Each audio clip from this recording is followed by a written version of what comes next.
The success of Twins gave Arnold Schwarzenegger the cachet to make any movie he wanted, so he chose violence, literally and figuratively, by picking the one movie Dino de Laurentiis refused to cast him in by buying it out from underneath him. Hope you enjoy the ride. It's time for Total Recall. Hello friends, and welcome back to the Every Arnold Movie Ever Season 2 premiere. In the first season, I took an exhaustive look at every single Arnold movie, from Hercules in New York in 1970 to Twins in 1988, and everything in between. Sometimes it was a struggle. I never want to watch the villain ever again. But there were revelations. His Golden Globe winning performance in Stay Hungry, his incredible will and determination to overcome the odds and become a household name movie star. That one time his middle name was Pussy. But now we've reached the blockbuster portion of Arnold's career, that magical time between 1990 and 1996, when Arnold was the biggest movie star on the planet and put out the best work of his career, including several classics like the one we're covering in this episode, Total Recall. And that story begins in 1966 with a 23-page short story written by Philip K. Dick titled We Can Remember It For You Wholesale, originally published in the magazine of fantasy and science fiction. Dick was an incredibly prolific sci-fi writer, oftentimes completing novels in just 2 weeks. 2 weeks! Fueled only by his boundless imagination, which of course was fueled by gallons of alcohol and buckets of speed. At one point, this guy was taking up to as many as 1,000 pills a week. Yes. Oh, another great line, Dick. Yes. Writing. Yes. Yeah, yes, I've got it. Oh. Time for my medication, of course. Medication. Hello. Good to see you. All right. Pop. Okay. To writing.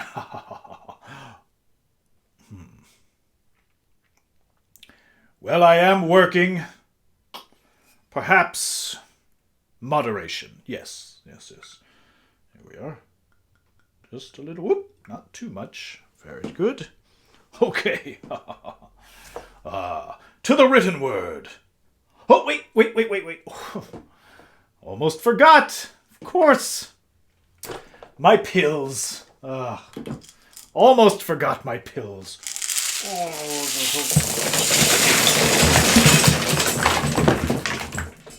Writing.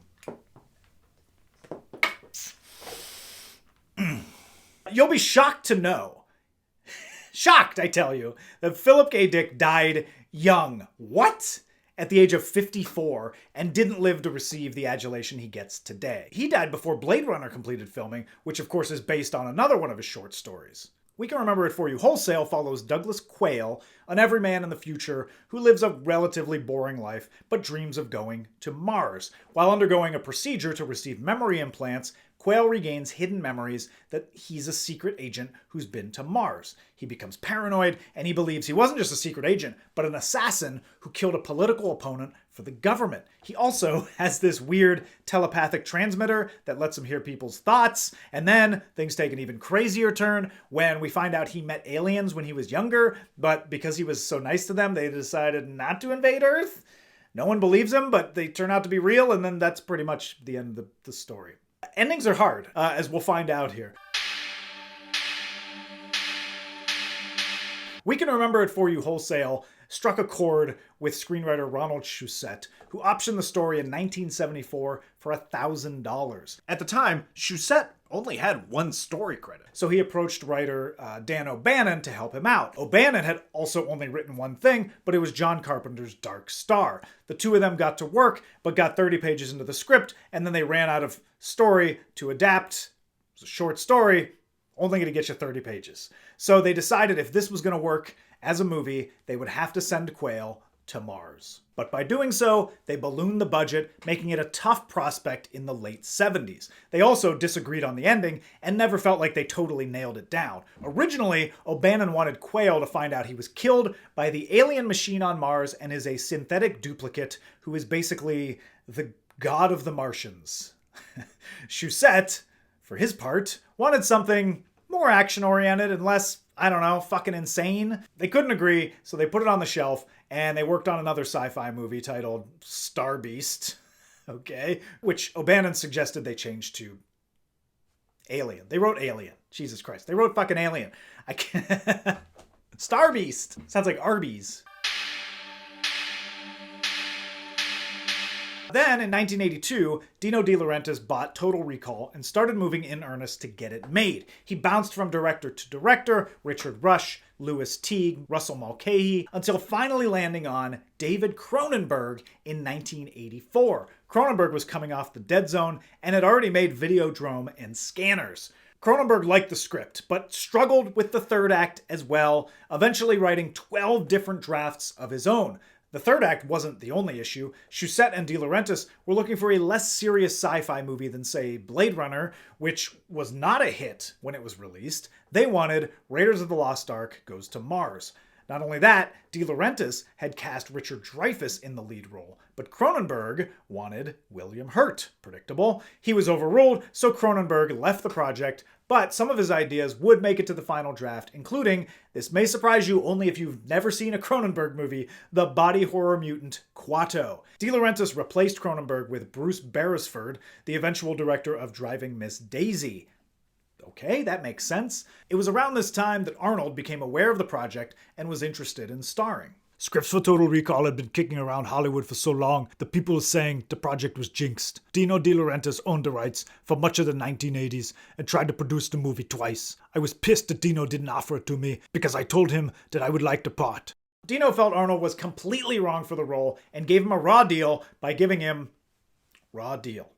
Meanwhile, on the Total Recall front, Richard Dreyfuss had dropped out and a few other names were considered, Christopher Reeve, Jeff Bridges, before pre-production suddenly ramped up in Australia with the title role of Doug Quayle, now Quaid to avoid comparisons to Dan Quayle, now inhabited by Patrick Swayze. Swayze! And I gotta be honest, I wouldn't be mad about that. I watched the hell out of a Swayze-led Recall. Then again, I'd have been interested in seeing a Swayze-led anything. The Matrix, Kindergarten Cop, Breakfast in Bed, which is not a movie, that is just a fantasy I have every night.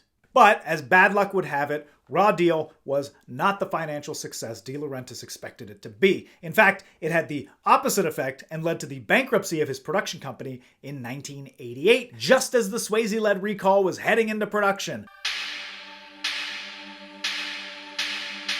This magically freed up the rights just as Arnold was scoring his biggest box office hit, Twins, and gaining newfound clout. He saw an opportunity to finally take control of the project he had been denied, and he went back to his producers of Red Heat, Mario Kassar and Andrew Funny Last Name, and convinced them to buy the rights to Total Recall. They agreed and snatched it up for $3 million. This deal also made Arnold a major driver in the creative process. Obviously, the script would have to be tailored to him, as most scripts are, so he brought back Shusett, oversaw revisions, he saw casting, and set construction. But most importantly, it was his idea to bring in Paul Verhoeven, whose ultra-violent RoboCop was a movie Arnold admired. Verhoeven was interested, but felt everything on Mars wasn't working, and leaned into the idea that perhaps this is all a mental breakdown. So he brought in another writer to help, Gary Goldman, who played up the breakdown aspect and left it to the audience to decide. And because of that, you can view this movie through two lenses. Quaid is a real secret agent, or he's having a psychotic break. It's a neat little trick that vaults this from a fun, disposable sci-fi action flick to an endlessly rewatchable, mind-bending classic. They filled out the cast around Arnold with Sharon Stone as his wife on Earth, Michael Ironside as Richter, the man responsible for bringing Quaid in, Ronnie Cox, he of long-armed fame from RoboCop, in essentially the same role here as Cohagen, the man who controls the air on Mars, and Rachel Ticotin as Melina, Quaid's old girlfriend. When Total Recall finally went into production, it had gone on a 23-year journey from a short story through 7 directors' hands, 4 writers, typewriters, and 40 different script drafts. At the time, it was one of the most expensive films produced, with the budget somewhere between 50 and 70 million. And while Arnold pulled down a salary of $10 million, the rest of that money is right on the screen. They shot in Mexico City and found these incredible concrete structures. Apparently, the architectural style is called New Brutalism, which I'm shocked anyone went for. Thanks for coming in. I hear you got an idea for my building. Yes, I sure do, sir. All right, here's what we're gonna do. We're gonna take a big thing of concrete. And there you go. That's your building. It's new. It's something brand new. It's new. Just a big slab of concrete. Well, we'll cut some holes out for you. We'll cut some windows. That might be nice. I don't know. That's it. Here's your bill. Holy shit. That is brutal. Hey, good idea. It's New Brutalism. Brilliant. Total Recall opens with the glorious Carolco logo and the Total Recall theme, which is a banger. Love this soundtrack. Then we're on Mars with 2 people staring out across the landscape. They hold hands, and it's Quaid and Melina. Then Quaid is a clumsy asshole, slips, falls, and cracks his shield. His eyes literally bulge out of his head, and oh, thank God it's a dream. I'm so glad we got that out of the way, and we don't have to see it again in graphic, excruciating, extended detail later on. It's a hell of an opening, but Quaid wakes up to his wife questioning him about the dreams.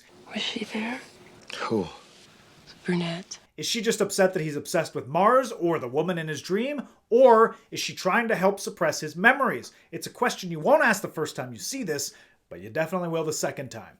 Quaid tells her, Come on, baby. You know you're the girl of my dreams.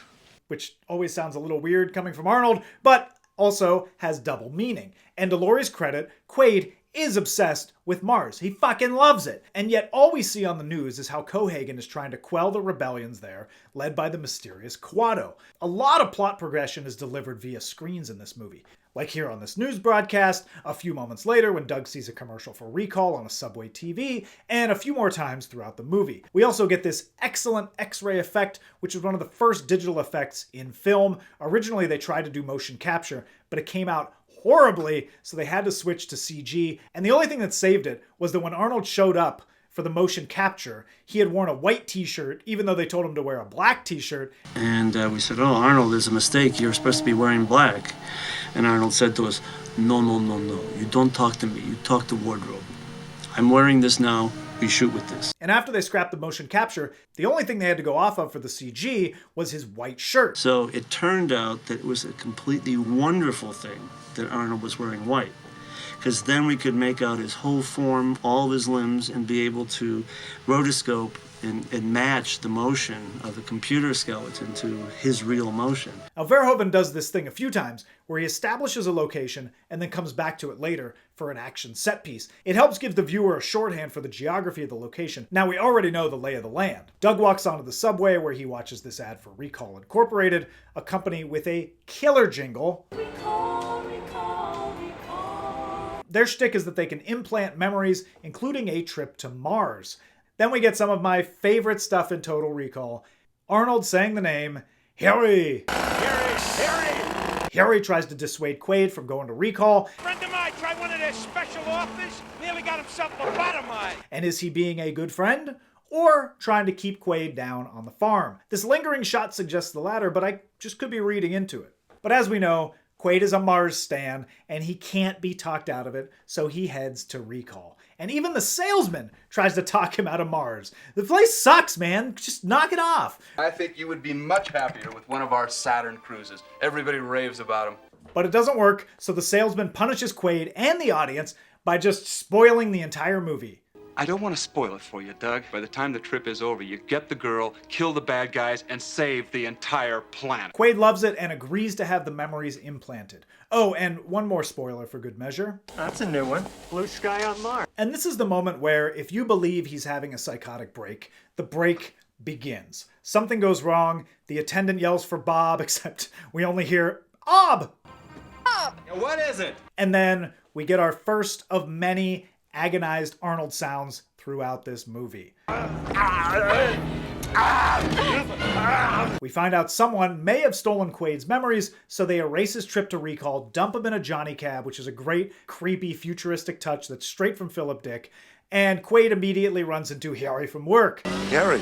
Harry tries to kill Quaid, but Quaid turns it around and absolutely murders the shit out of these guys.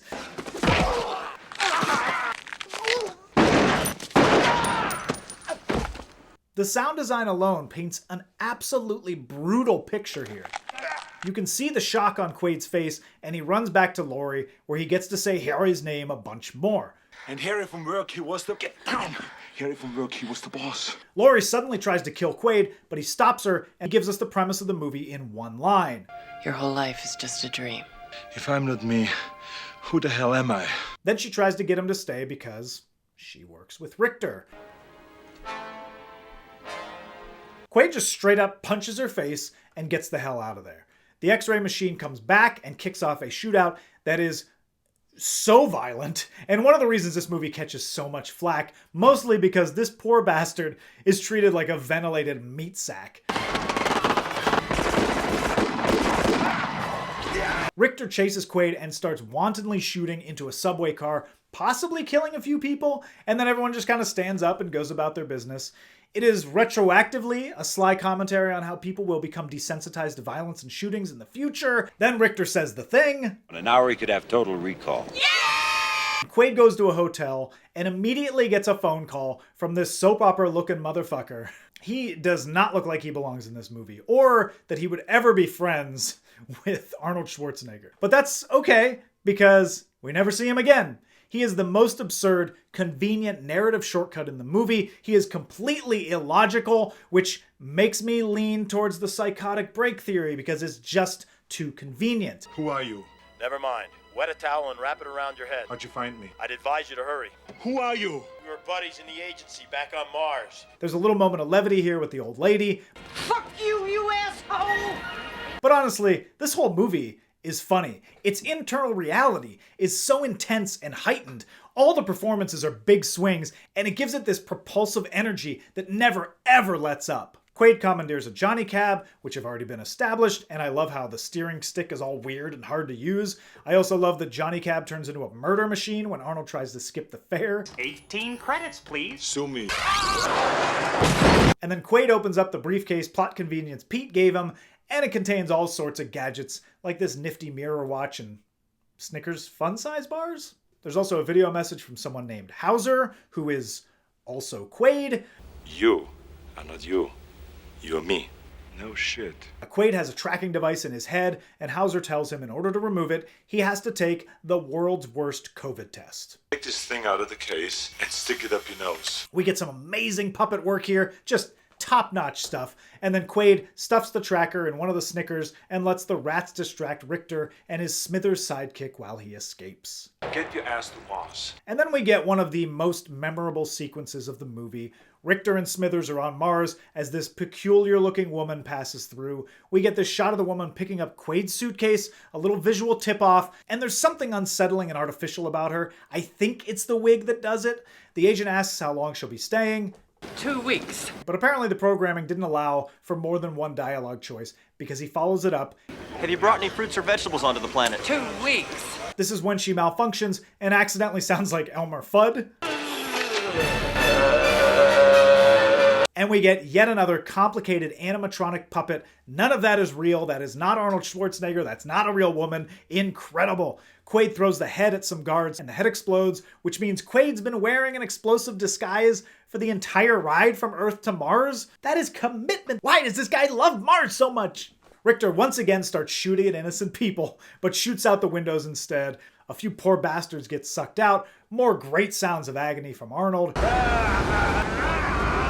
And it's at this point you realize Richter sucks.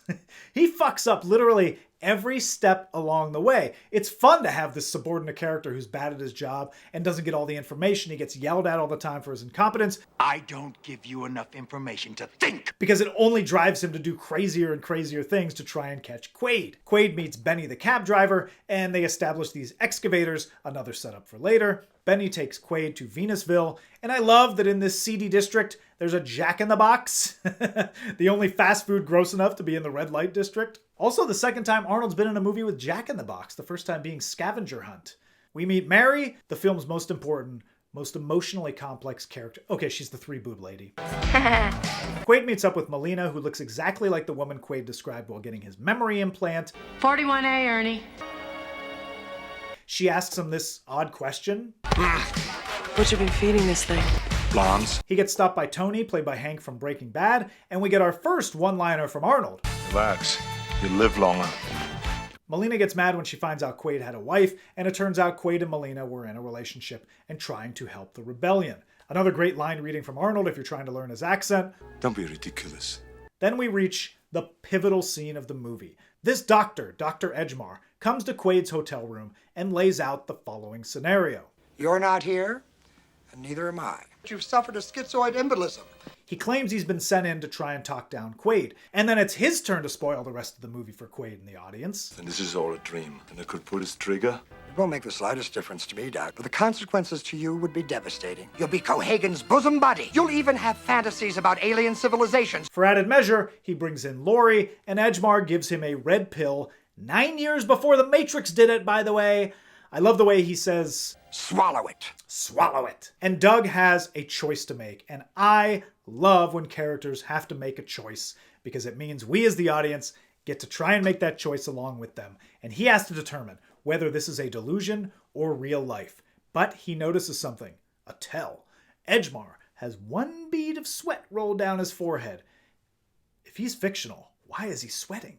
And that's all Doug needs, and it's bye-bye Dr. Edgemar. Now, if you believe this is real, then Edgemar was sent here to try and trick Doug. If it's a delusion, Quaid just fucked himself. Laurie loses her shit and captures Doug, but she doesn't count on Melina showing up. Richter, who's just been chilling at the bar, once again misses out. Melina and Laurie go at it in a pretty great fight, which leads to this exchange. You wouldn't hurt me. We're married. Consider that a divorce. And it's a line that only works because Laurie pulls a gun first, then Melina beats a dead horse. What a bitch. Stop! He's already dead. Literally. Just to show you how much worse it could have been, though. Originally, Arnold was going to say the line before shooting Sharon Stone, but they felt that was unnecessarily cruel. Here's Arnold's take on it. Where else in movies do you get away with that? A guy shoots his beautiful wife in the head and then makes a wisecrack? No such thing. Forget about it. That's what makes science fiction wonderful. And that's what makes acting wonderful. That's what makes acting wonderful. Because you can shoot a beautiful woman in the head and joke about it? Okay, let's move on. Quaid and Melina escape to the bar with help from Tony. Richter gives chase and, once again, just starts killing innocent people, including Mary, you son of a bitch. Luckily, Smithers gets impaled, and because Richter is a bad henchman, has to jump through a window to escape. Cohagen decides he's going to cut off the air supply to the area, and then Quaid and Melina decide to share a kiss.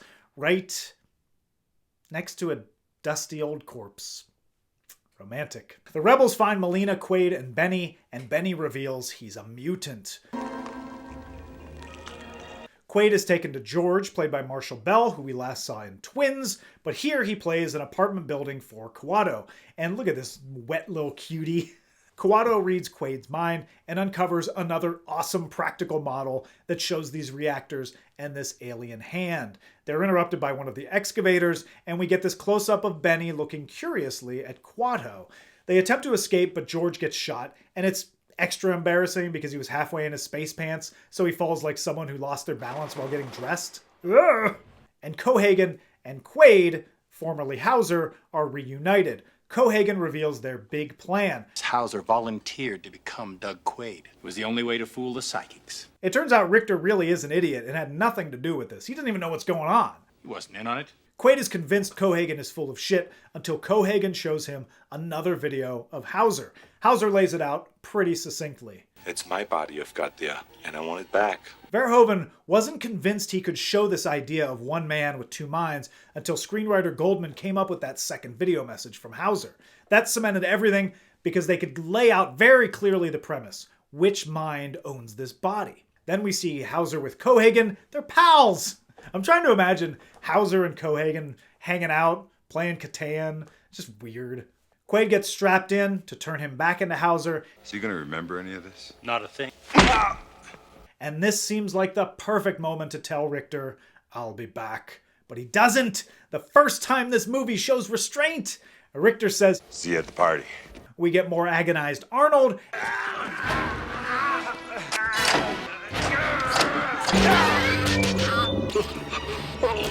And to anyone who says the man isn't a good actor, look at his face here. That is a very specific type of acting and cannot be easy to do. It's hard. This leads to the two most brutal kills in the movie. He busts out of his restraints and uses this piece of the chair to impale this guy's neck, then stab this guy through the nose with whatever this thing is. Quaid and Molina make a run for the reactor, but they're trapped by Benny. Another catchphrase from Arnold, probably the cheesiest, most Arnold-y line in the movie.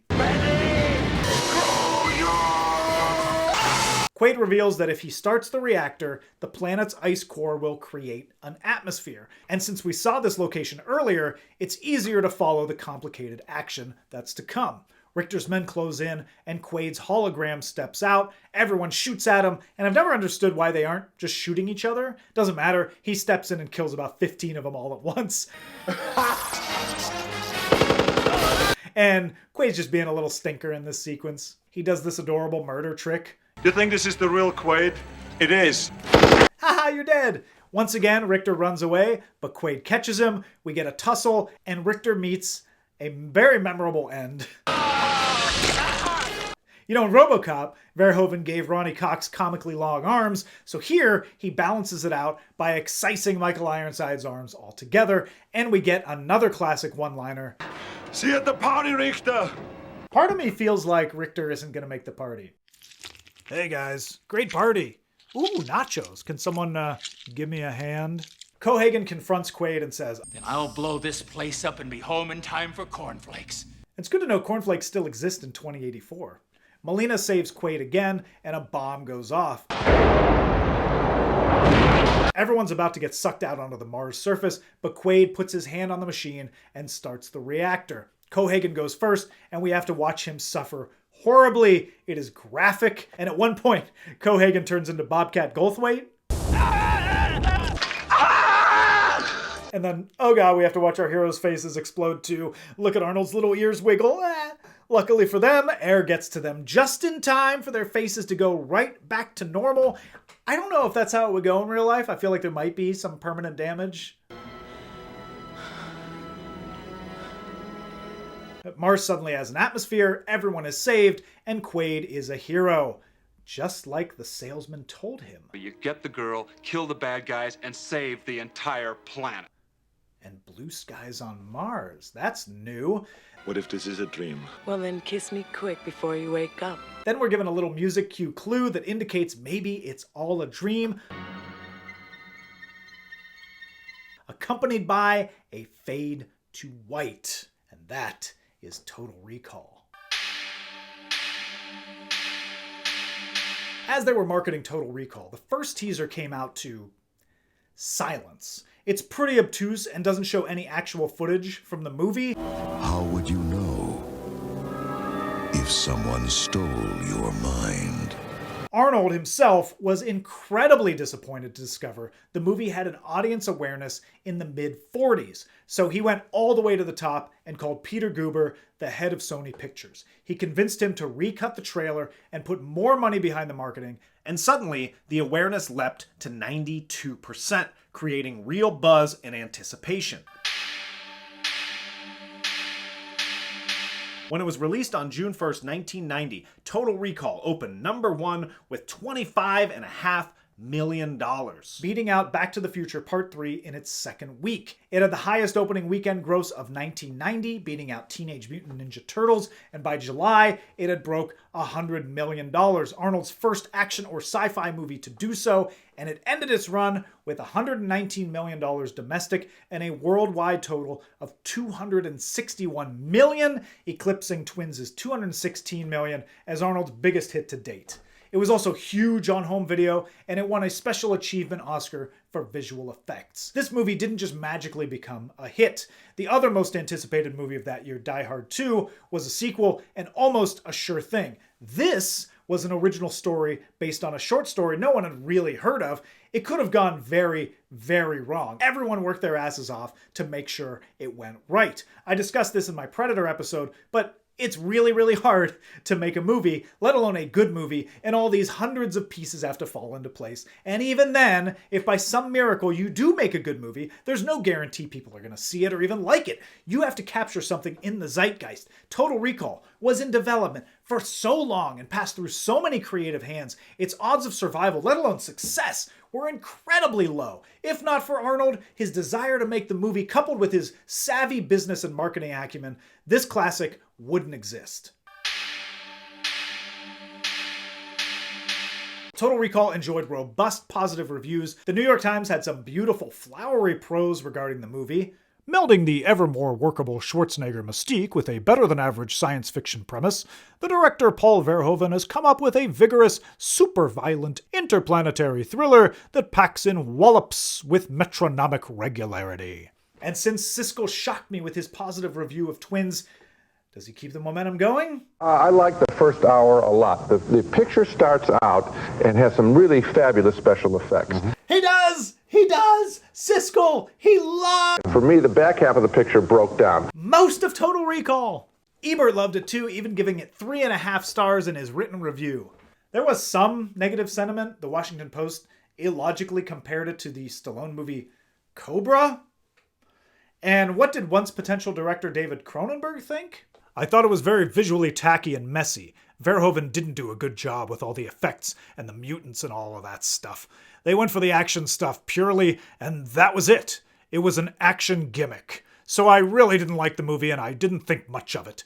But by the time I saw it, I didn't care. I was over it. Yeah, sure did. And the writers also had some complaints about the final product. Goldman said, "It's a bit too long, and you don't really care about the mutants, and the bulging eyes at the end went on too long. I think that hurt us a lot because it was like a runner stumbling at the finish line.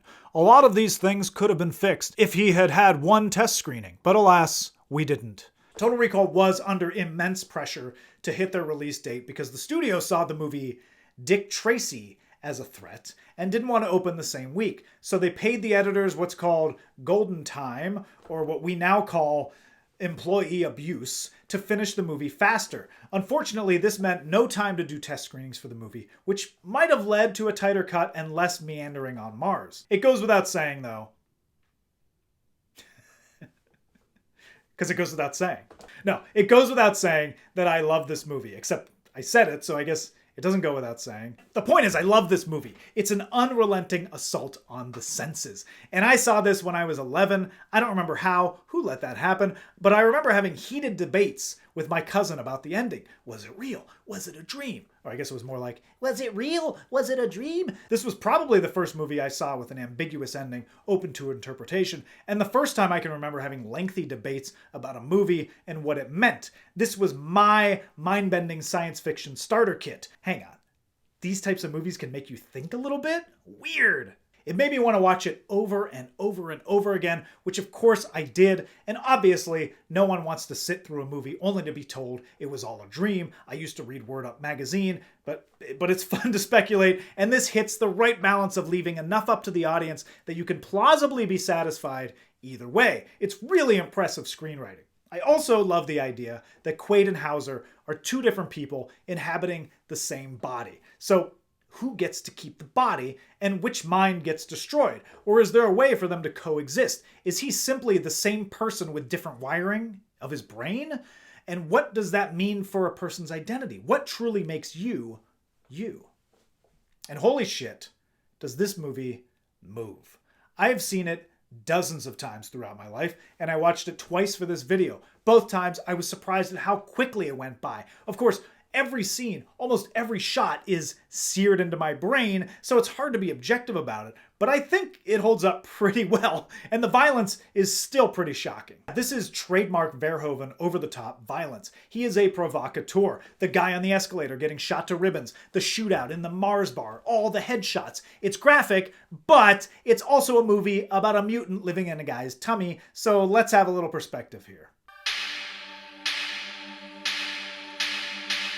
Arnold's performance is not subtle.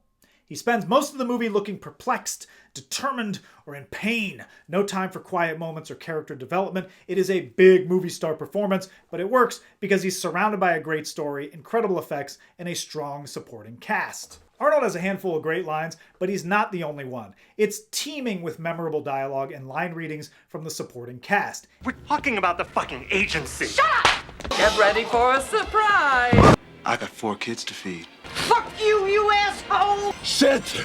I'm not familiar with that address. We hope you enjoyed the ride. 2 weeks! Swallow it. You make me wish I had 3 hands. Open your mind.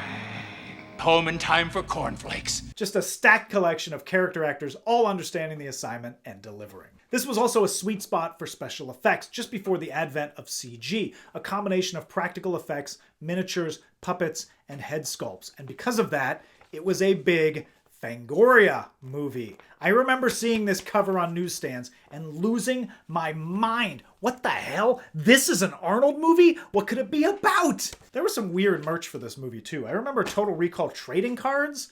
I'll trade you a suffocating Cohagen for Quaid holding Richter's bloody amputated limbs. Good deal.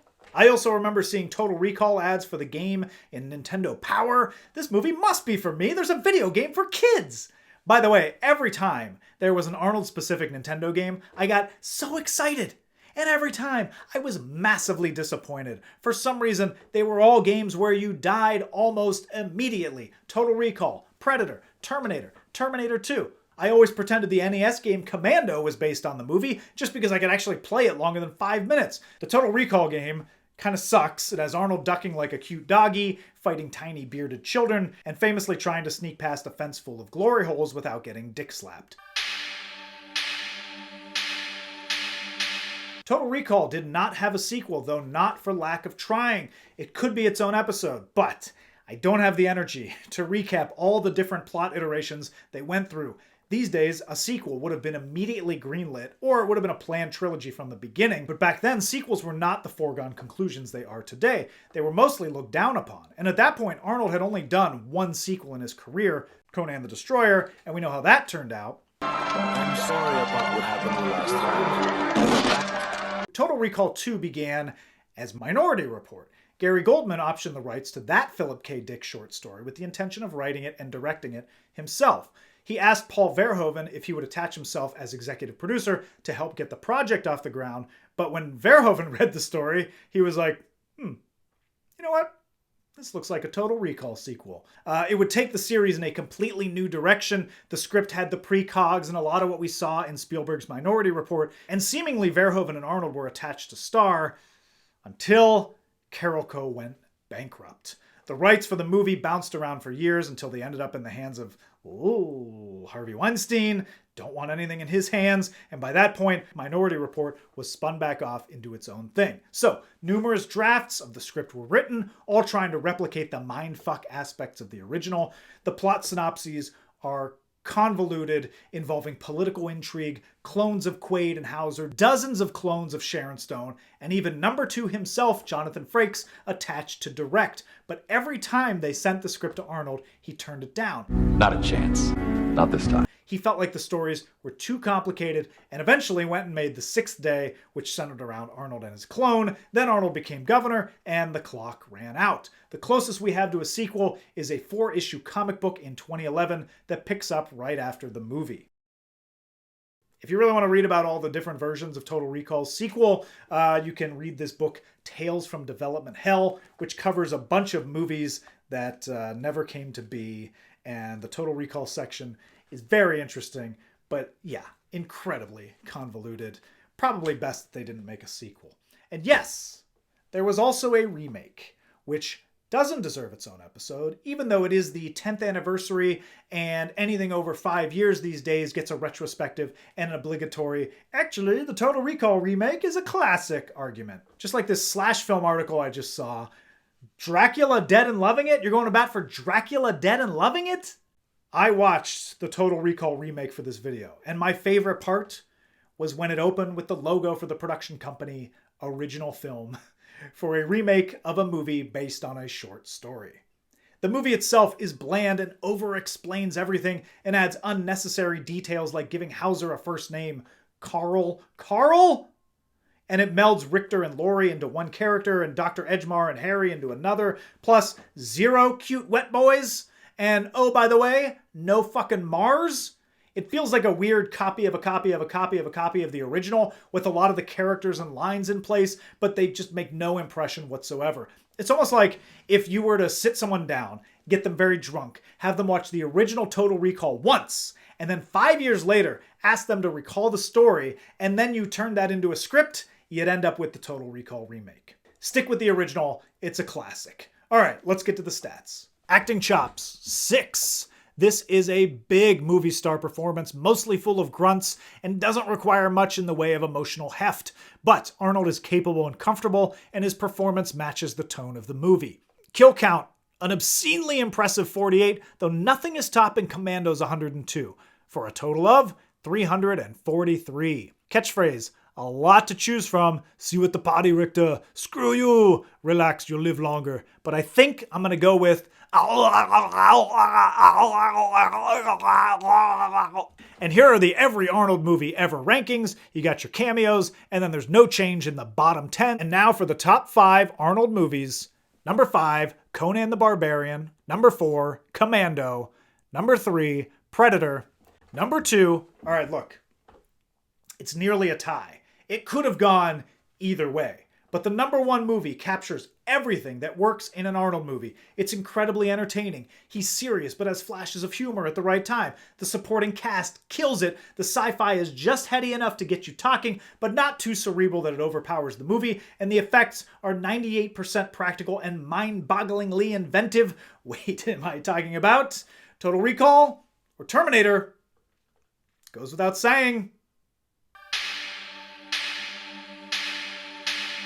Terminator has finally been dethroned. I can't believe it! And I made the list! Next up, Arnold reteams with Ivan Reitman and heads back to comedy and kindergarten to try and recreate the magic of twins. It's not a tumor, it's Kindergarten Cop.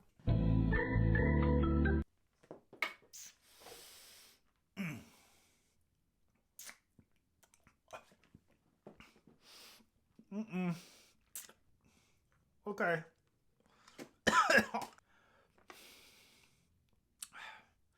Okay. Hot tamales and whiskey. Don't do that.